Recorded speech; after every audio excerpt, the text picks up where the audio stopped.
Most people, perhaps even you, treat constraints like the enemy.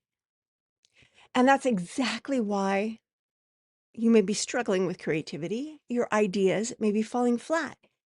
If you're fighting your limitations or limitations in general, then you may be fighting the very thing that'll make your ideas sharper.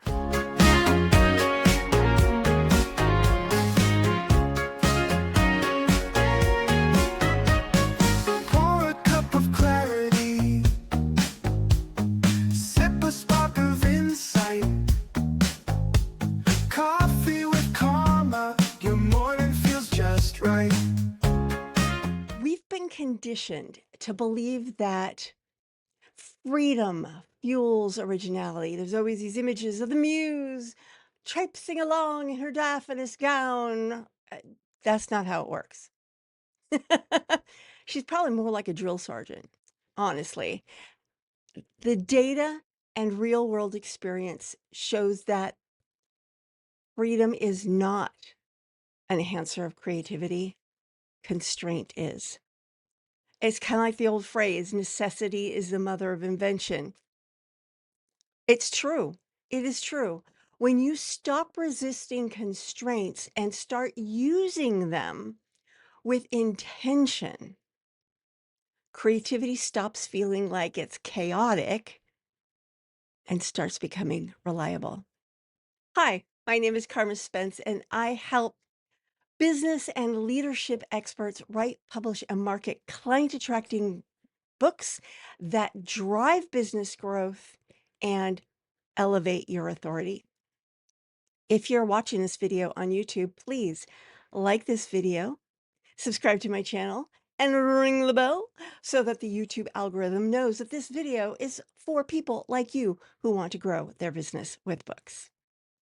So let's get to this week's theme. This week's theme is all about creativity and constraints and how constraints actually enhance your creativity. Number one, constraints force sharper decision making, which amplifies originality. Limits clarify what actually matters, and decisive thinking sparks unconventional ideas. So, the creative impact of removing things from the maybe pile into the now pile, bam. And this, I've experienced this firsthand.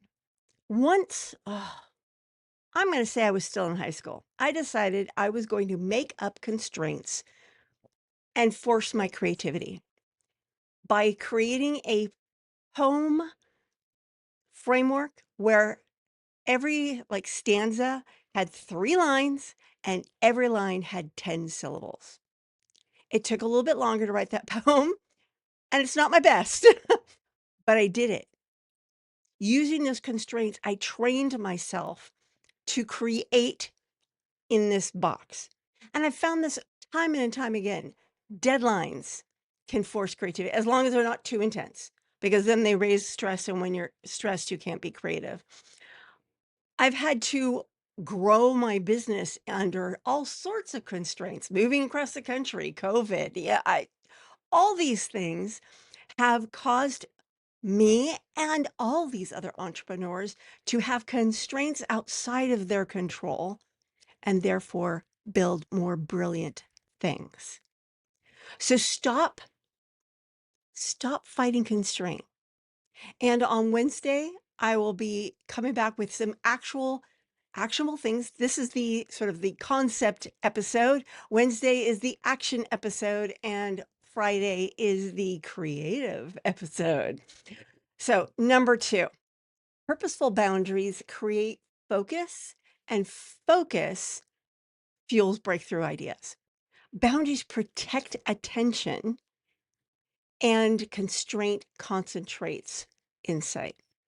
So, by having boundaries that make sense and that are powerful, that you can't just wiggle through them, actually focuses your attention.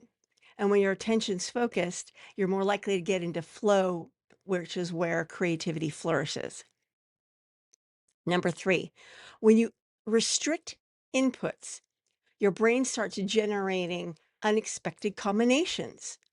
So, for example, my Friday episode, my constraint is I have to come up with 3 tips and they have to be related to whatever geeky source I've come up with. And they need to be on the theme of the week.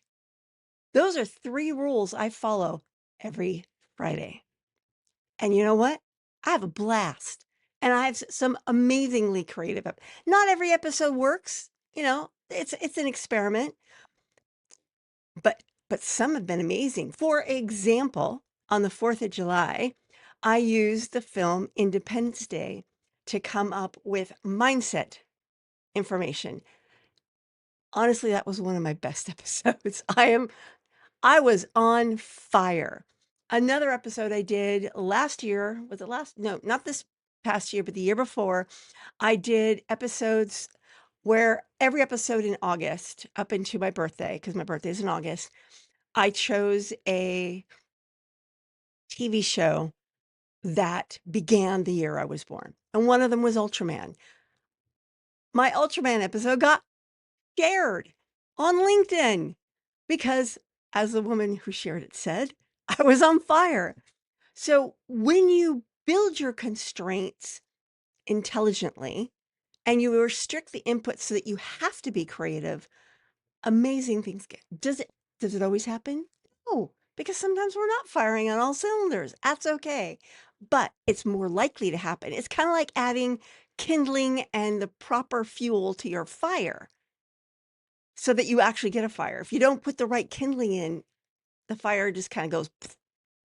Believe me, I've been there because I used to live in a house where the only heat was from a fireplace. Oh, those mornings were bitter cold. If you're enjoying this video so far, you will love my authority book blueprint. And there is a link to it below. It is a workbook that is based on the first couple of steps of my road trip to authority process. So it helps you nail your idea and plan out your next steps. And it's got a fun theme because that's how I do things. So go to the link below for your copy of the authority book blueprint. Now let's move on to number 4. Tight scopes reduce overwhelm, which liberates courage. when Okay, so smaller containers can feel safer to experiment in. Just like I was saying, I gave myself those 3 rules. It's got to be the theme of the week. I've got to do 3 different tips, and they all need to be filtered through that day's geeky reference. That gave me a lot smaller container to work within, and I'm able to come up with some pretty cool stuff. In fact, honestly, constraints are why I am now on what episode am I in? I'm on episode 359 of Coffee with Karma. This is the longest running podcast I've ever done. Why?